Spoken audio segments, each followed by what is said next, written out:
রসুলের যুগে মসজিদ ছিল রাষ্ট্রীয় কার্যালয়, আর এখন মসজিদ হলো সামাজিক উপাসনালয়।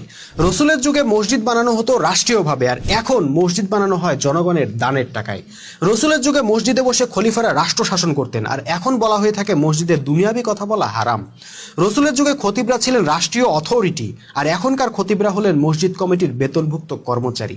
রসুলের যুগে পুরুষদের পাশাপাশি নারীদেরও মসজিদে আসা বাধ্যতামূলক ছিল, আর এখন নারীদের মসজিদে প্রবেশ দূরের কথা, মসজিদের সামনে দিয়ে হেঁটে যাওয়াও অপরাধ।